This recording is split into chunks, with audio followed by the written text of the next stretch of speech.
నువ్వు నూరుతున్నప్పుడు బయట తోటి చెమట నువ్వు తుడుచుకున్నప్పుడు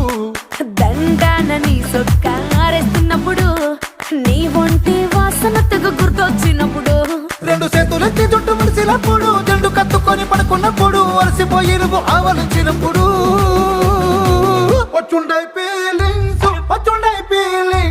వచ్చి వచ్చి చంపేస్తుండై